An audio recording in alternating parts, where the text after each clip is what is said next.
نبی علیہ الصلوۃ والسلام اوخ یوزل ولاړه وا او پدې کې یو نوجوان دی طلحه نوم دی الیل ځوان شوی او چونکه دستور او روایت د عربو دا و چې هغوی سره اسلحه یعنی توره به هر وخت موجود و د نبی علیہ السلام د اوخې نه تاویږي او داسې ګوري ورته نبی علیہ السلام راوغوښته وایي واره دې خوا راشو خیر خو دی هغه وایي حضرت تاسو سره مې مینه ده ځکه ستاسو له دې اوښې نه تاویږم او د محبت په نظر ورته ګورم وایي ښه ما سره دې مینه شته وی او جی تاو سره بی مینه ده بیا خو چې زه سوی منی با وی حضرت حکم کوي ستاسو هر حکم منلو ته تیار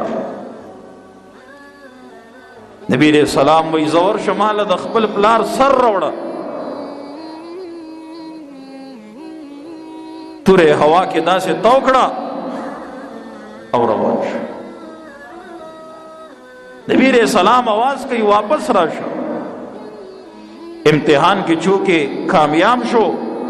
زګه کمینه د رسول الله صلی الله علیه وسلم سره نوا شاید چې د نور ونشه توره توکړه وی حضرت اوس ګورا اوس بروړم سورج نبی علیہ الصلوۃ والسلام اونلیدو مدینه منوره کې تپوس کئی پلان کے نوجوان سے شو نم طلحاو دی حضرت اخو دا سورزو نا بیمار دے اور دیر سخت بیمار دے نبی علیہ السلام تپوس لورزی پختانوی دا یو لاس نپڑک نخیجی کہ یو طرف تے من دا رسول اللہ صلی اللہ علیہ وسلم سروا نو بل طرف تا حق د مینې ادا کول پکار دی که نه دی پکار نبی علیہ الصلوۃ والسلام تپوس لورشي چې کله تپوس لورغه نبی علیہ السلام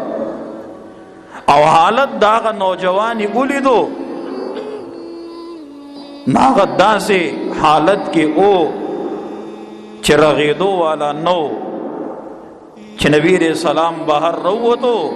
وارثانو ته وی چې د کله وفات شي ځکه حالت داسې دی لہذا جنازې له به ما راغواړې زه به جنازه پړم چې رسول الله صلی الله علیه وسلم هغه شوق او مینه د دې خبرې لري چې زه د دې نوجوان جنازه په خپله ادا کومه دکه نوجوان قابل قدر دی او که نه دی عبدت دا دون عزت دا صد وجه ملو شو وی حضرت تا سره می مینه ده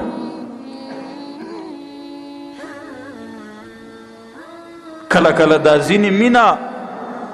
د سړي د پاره ذریعه د نجات وګرځي یو صحابي کور کې سوره اخلاص په تیزه تیزه باندې وایي قل هو الله احد الله الصمد لم یلد ولم یولد ولم یکن له کفوا احد گاونډي شکایت لراځي نبی علیہ السلام ته وی حضرت زره دی گاونډي نه پریشان ما د ټولو شپوم دا یو صورت و یو لګیا دی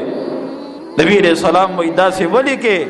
وی حضرت زما د دې صورت سره مینه ده وی زه دا مینه د دې صورت سره بتا جنت ته بوزي کله کله زینه مینه ډېره قیمتي وي نبی علیہ السلام وی جنازې له به ما راوغواړې جنازه به زه خپله پړم نبی علیہ السلام رخصت شو دغه نوجوان خپل وارثانو ته وصیت کوي وی ګوره زما حالت خدا سے دی شاید چې زه پاتې نشم او دی دنیا نه لاړ شم لہذا که زه مړ شم نو چرته نبی علیہ السلام جنازې لرو نه غواړي او تکلیف ولا ورنکې نبی علیہ السلام جنازې لرو نه غواړي او تکلیف ورته ورنکې، ځکه د خوشا کې یهود ډیر دي او منافقان ډیر دي. چرته نبی علیہ السلام باندې حمله ونه کی او چرته نبی علیہ السلام ته تکلیف ونه رسي، لہذا زما محبوب ته تکلیف ملو نشي. خیر دې زما جنازه دې پړاو نه کی او چې زما محبوب ته تکلیف ونه رسي. نوجوان وفات شو. نبی علیہ السلام ته چې پته ولګېده یو سوره دې پس وارثانو ته وایي زم جنازې را ولې را ونه غوښتم، وایي چې طلحه وصیت کړو، وصیت یې کړو طلحه رضی الله تعالی چې خوشا کې یهود او منافقان دي او نبی علیہ السلام ته خطر ده چرته نبی علیہ السلام باندې حمله ونه کی او زما محبوب ته نقصان ونه رسی، مو وایي د جنازې